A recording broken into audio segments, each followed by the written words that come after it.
Hello,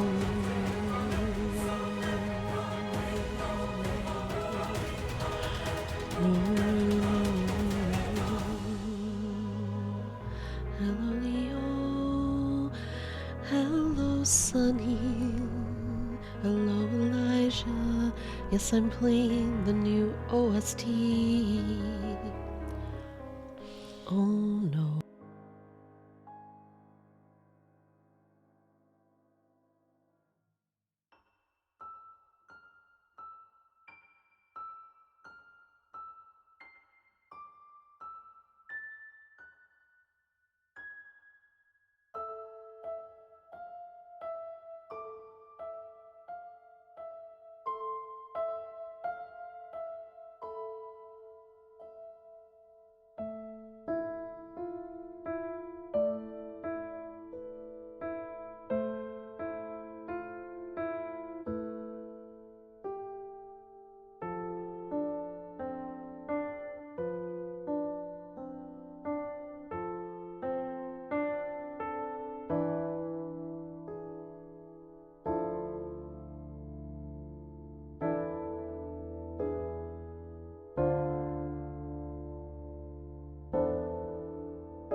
floating meta-moon.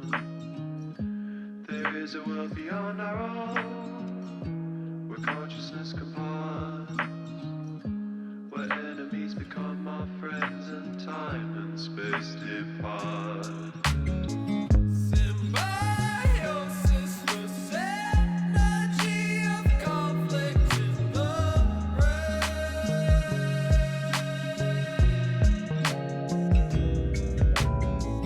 Liquid gold flows on through, water on the sway to chew. The storm changes the key.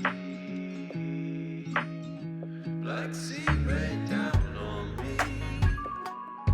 TV static in the trees. The way drags me down, emotionally drowned. Symbiosis, the energy of conflict in the brain.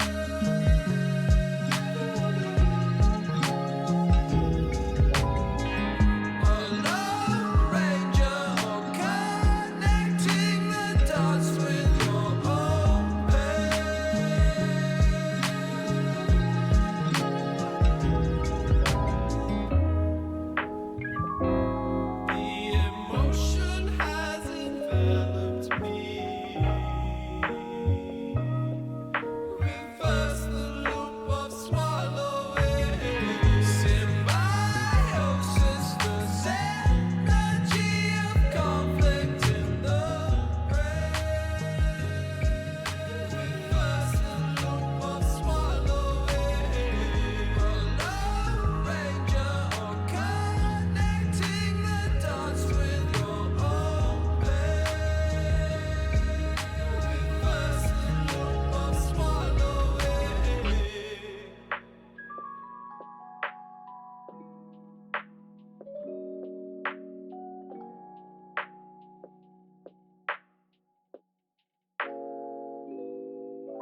Hey, chat, sweet chat, glorious chat, beautiful chat, wondrous chat, spectacular chat. Sunny, sunny, the sunshine of our nation rises up in first. Today, welcome in, dear Sunny. Leo, welcome. Eclipsa, welcome. And Elijah,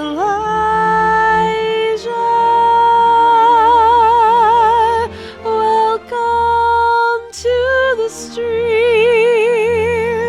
Welcome, welcome, lucid adventure. Welcome, Tangerine. Best described better than I'll hide them. Welcome, welcome, dear Mom J in the background, and welcome all. Welcome, friends. Welcome to the stream. Elijah, it looks like you're trying to get yourself in trouble there. It looks like maybe you're trying to get yourself in a little bit of trouble. Never, never. Oh, my friends, I missed you all. I missed you all so much. Welcome in. How are you doing? How are you doing? And Tangerine, actually, I really look forward to complaining about the Narnia movie with you. I was so disappointed by it. We're talking about the Disney one, right? That might have been amazing and wasn't at all.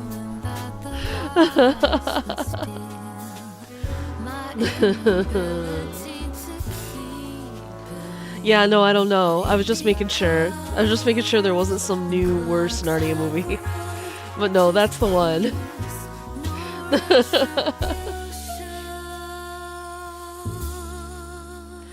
When it all seems like it's lost, we try to watch a movie based on a favorite childhood book, and it's just like shiny CGI, and they flattened all the weirdness of the book into nothing. I'm strong enough for yours. Take me back to you.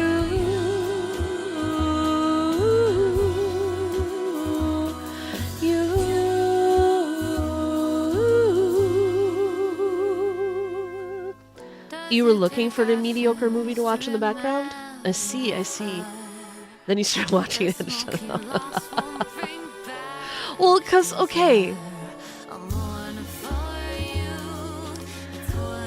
I don't know. Those movies are bad.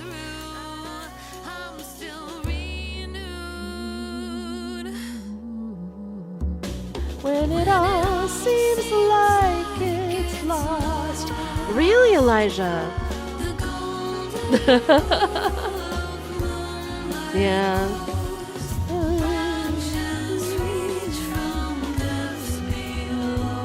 I'll carry the scars. I'm strong enough for yours. Take me back to you.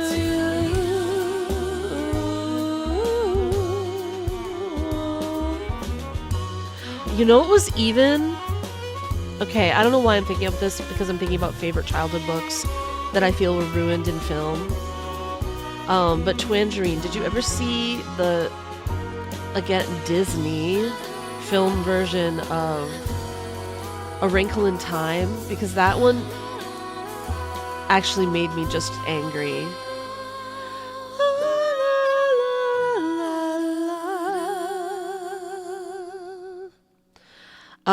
That one made me just absolutely furious. You heard the book was good, but the film was bad. Are you talking about Wrinkle in Time or Narnia right now?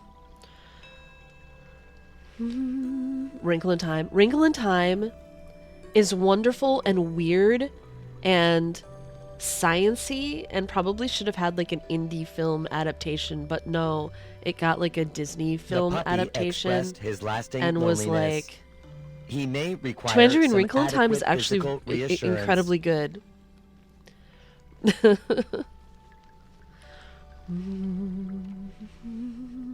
But it's way weirder than Narnia. Like the Narnia, I could see how like they could have made a good like shiny version of the Narnia books. Wrinkle in Time shouldn't have been so shiny though.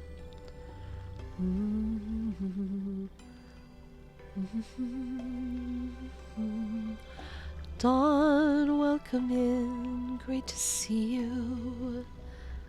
And hey,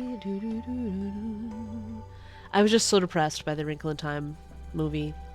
More than the Narnia movie, I guess, because I'd already, by the time I was seeing the Narnia movie, I'd already tried to reread the books, and got smacked in the face with the Jesus of it all, and was like, how did I ever not notice this as a child?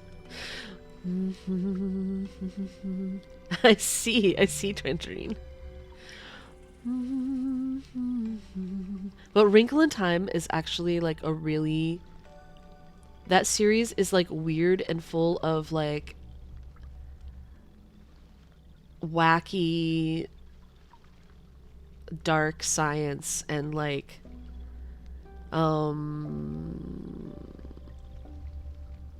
depression. A Wrinkle in Time surely was a time. I could say that. Anyway, I recommend those books though. I recommend all her books. Madeline Longo, so worth reading.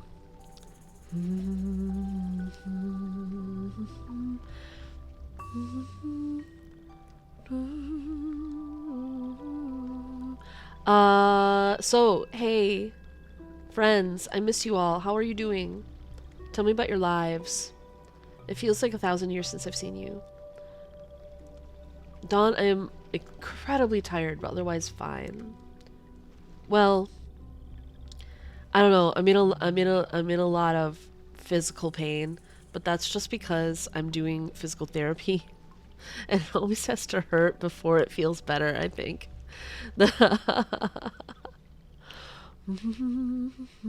I see, River, I see. I'm like alternately calling you River and Dawn, now that you put both in your name here. 6 not coming home yet? Oh, I'm sorry, Lucid. You don't want to know what happened to me then. Dreams of adaptations worth watching. Spice and Wolf reboot. Spice and Wolf. Oh, interesting.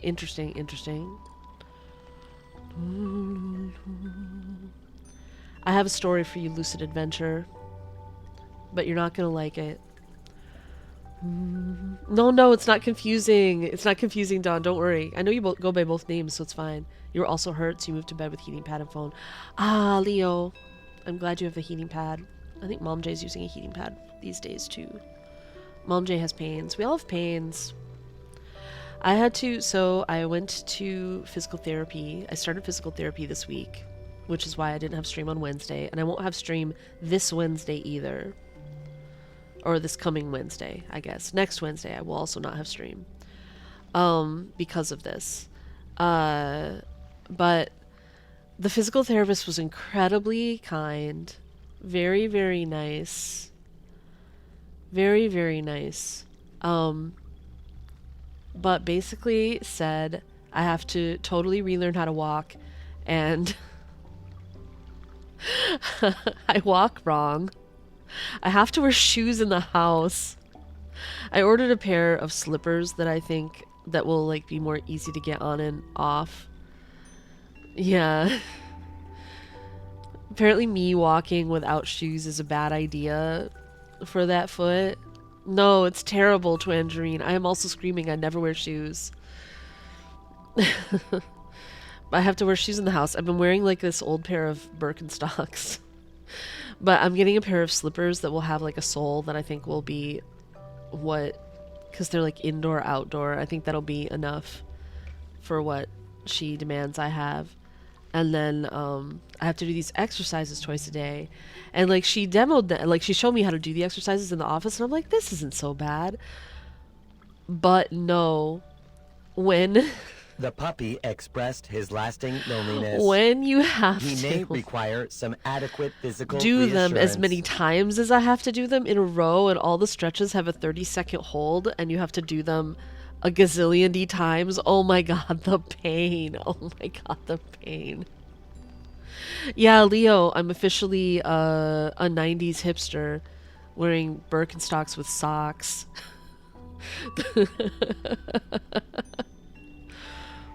A soul is a new friend, my slippers, yeah.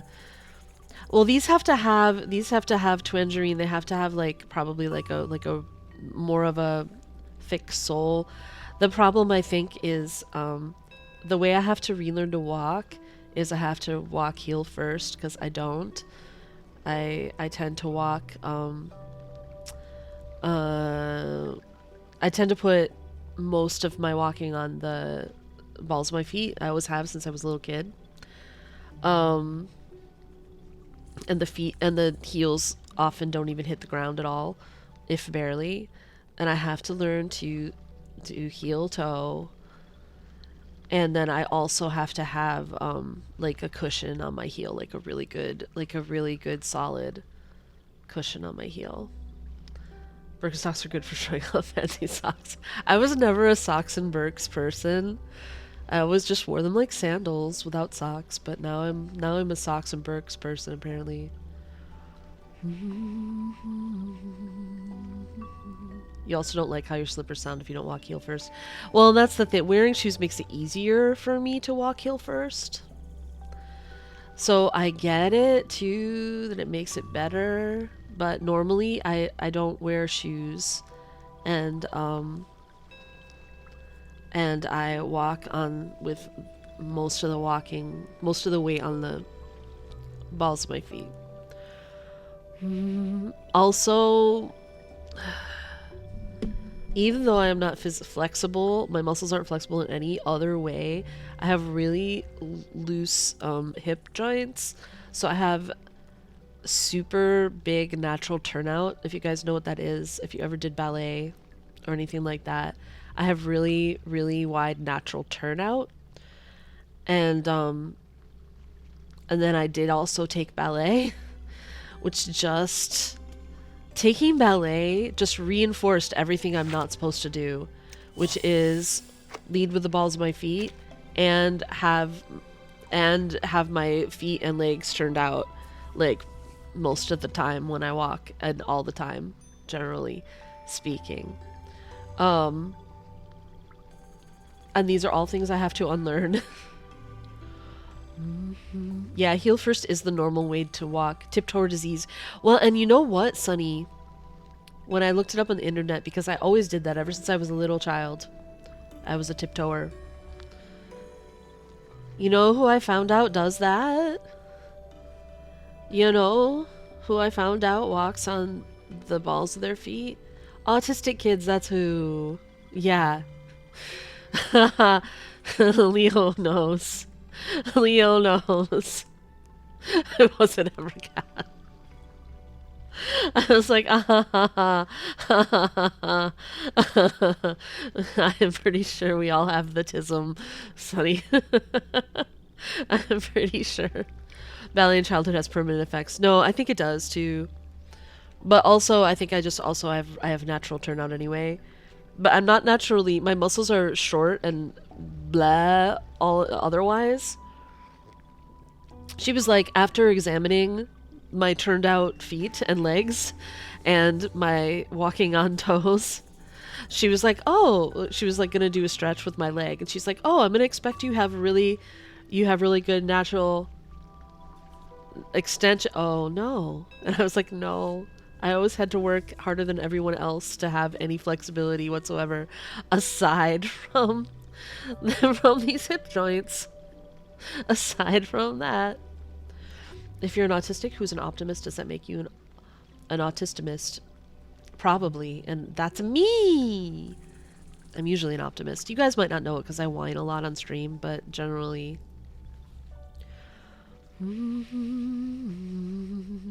Also, I had my second ADHD screening, and I think that the guy was getting irritated by how much ADHD I actually have. The way that it was manifesting itself in the thing. Optimus Prime.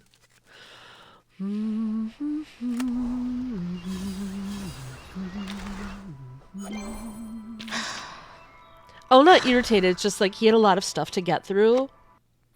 And I was overly verbose. He was trying to write things down that I said, and there were too many words in it. And I had a hard time coming up with better words.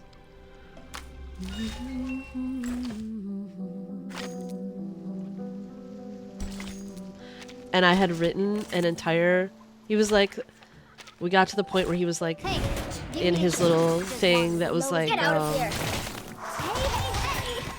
that was...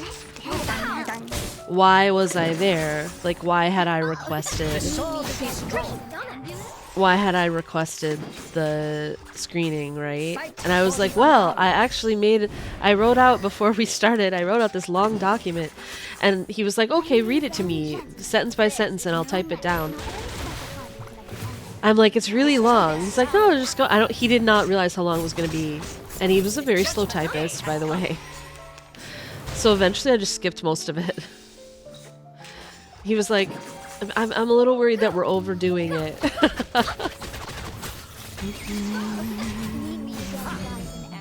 you can't communicate well the first time, maybe if you just keep going, the people understand. Yes! Leo, exactly! Accidentally talking about a Victorian boy about to die of a plague. Sonny, I adore you. Oh, you guys, I miss you so much. I missed you. I missed you. I don't think he was exactly hunt and peck, but it was very slow compared to, like, me. I'm like...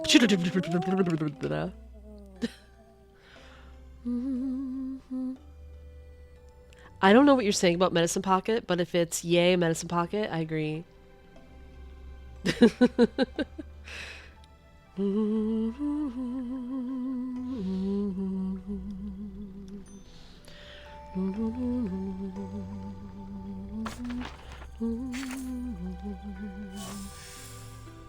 Maybe it was fish language. Balloon language? What? Wait, oh, hey, hey. Luna, welcome in!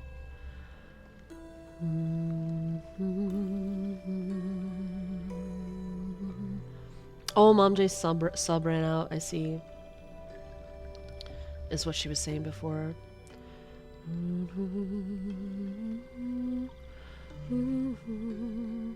120 words per minute, going too fast. Leave us 70 words per minute typist alone. I don't think he was 70 words per minute. I think he was like 3.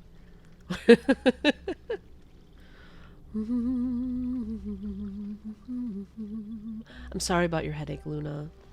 I'm so sorry, so sorry, so sorry. Oh, you're going to the deli? Tangerine?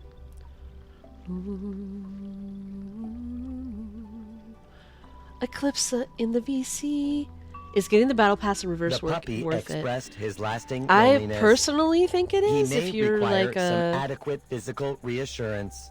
if you're a adequate physical reassurance, I can pet the puppy. I think it's worth it. I like having the extra resources. It especially helped me out when I was very low on brief cacophony and things. You get a casket, you get a gluttony. It's pretty good, it's pretty good. Oh, so Lucid, the story. So Mr. GSC had jokingly, when he because we both got 6, and then oh, hello Anon. 3 months to Mom J. 3 months. Anon, who's definitely not Twan in any way, probably. Probably not. I mean, you know, I don't know, but...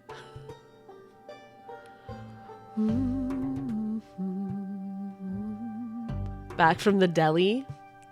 I see. You were buying some subs at the deli? Wait, I just suddenly put that all together, Tangerine.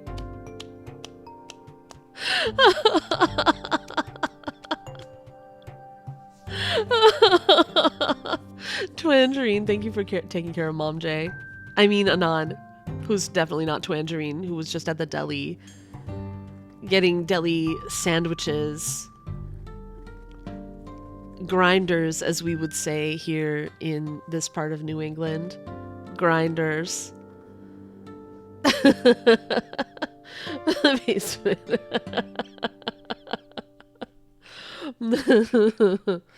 Luna, congratulations on your 6. So anyway, I had got Mr. GC and I had both gotten 6, and then he was like, "Oh, my hand slipped," and did an extra 10 pull and got a second one, got P1. And the other day I had done a 10 pull, an extra 10 pull just in case, and I got nothing. And he was like, "It's because you didn't say, 'Oh, my hand slipped.'" So yesterday I was like, and I said out loud, even though nobody was here, Mr. GSC was in bed, Embercat was who knows where in the house, not even Embercat was here, nobody was here, and I was like, I said out loud, "Oh, my hand slipped," and did a 10 pull.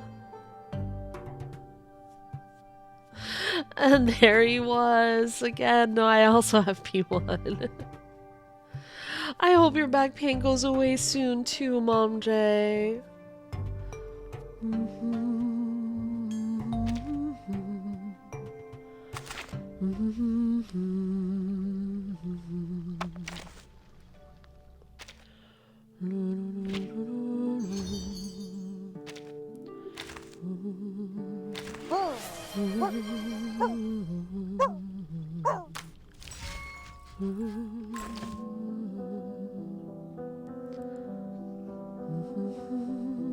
Ellie will come in! I will get up in a little bit and pet the cat. And I will hydrate and stretch for you, thank you. Also, I think I owe Eclipse a care package. From like a half an hour ago. If you weren't greedy for 37, you could have had... Ah, I see, Lucid. I see how it is. This was a situation you created for yourself, but you're still a little sad. Let's kill time together. Haha. You don't recognize me? Hey. What about now? I'm your amigo. Simply say, "Oh, whoops, my hand slipped." Fully ritual. Yeah, exactly. Hold on a second. I'm doing some Get out of here. clever stuff. This is no match. No any special kind like a monster. Eclipse has been so long. I miss Considering you so someone's physical much. condition, the investiture can be simplified. I was just telling people earlier how much pain I'm in from physical therapy.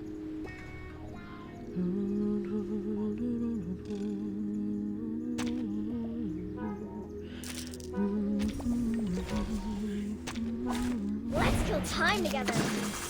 Oh, hi. Need me to ambulance? Don't be shy, mi amigo. Hey. Don't be shy. No, but it's worth it. It's just painful right now. I mean, presumably when I This is no match. get stronger, it'll be less painful. Wish Right I now, it's really painful. stay And I have to low totally profile. relearn to walk. And I have to wear I don't want shoes to be shunted to some radical department. in my own house, which I don't want to do, but I have to. She was like, "You're not going to like this." And you're right, I don't. Not doing well. I'm so sorry, Ellie.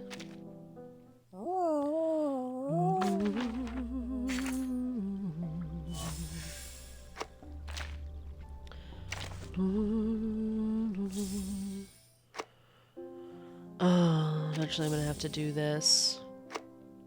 I'm gonna have to... These challenge stages, though, take forever. It's actually the only thing I've ever done on auto, like once after I did it once, and they don't have a replay on this challenge stage, but it's 7 rounds of like kind of boring things. I hope they fix this with the. I hope they fix this a little bit with the story, the little stories, the anecdotes. I hope they fix the combat thing and put replay in there after you've played it once. Because it's 7 rounds, and it's not like a super exciting battle.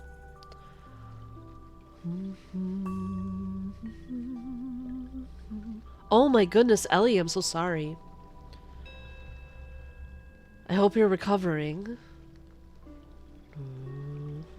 as best that you can. I'm so glad you're still with us. You're not 50-50ing for 6, and if you don't get him, you'll probably rage. Oh no, Lucid. If you hit Eternally, you'll be fine.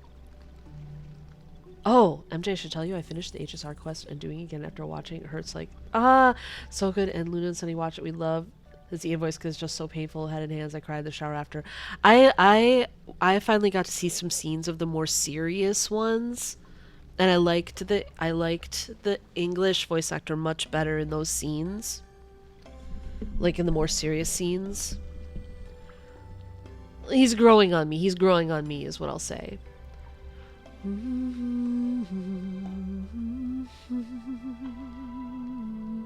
I'm glad you're home, Ellie. I hope we can offer you at least some solace. MJ gonna play HSR in English? Probably not, because I still really love the Chinese voice actor. You love spreading misinformation. However, I am planning to play Aventurine's companion quest tomorrow on stream, by the way, if you're interested in such things.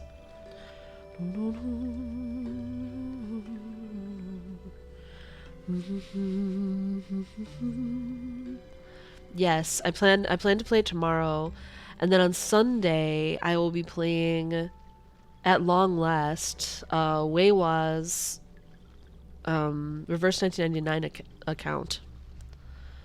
Is the plan.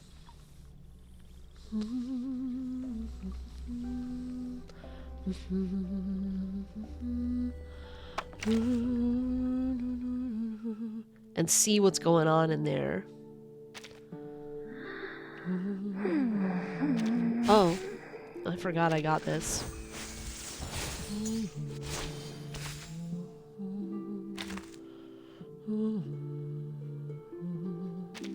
Hello, please take a seat.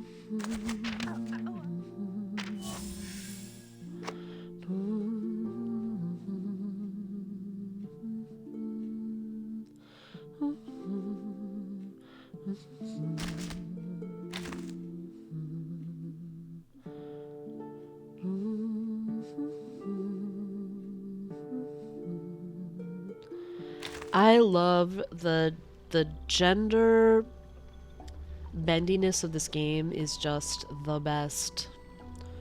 Deadbeat Redemption arc. Yes, Twan.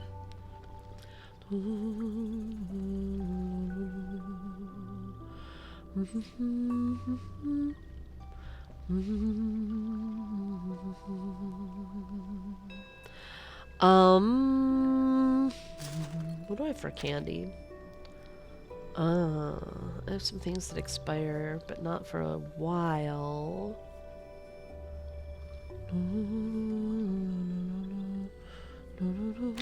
So now I'm really torn on my plans. I was planning to build everything I'm doing. Welcome back, Mom J. I was planning to do everything, like, plan everything around Isolde. So I was gonna get Spathadia for, like, the ultimate burning team. But everyone's saying that Isolde is... You need Isolde to make Spathadia good, but you don't need Spathadia to make Isolde good. Isolde is, like, S+ tier or whatever.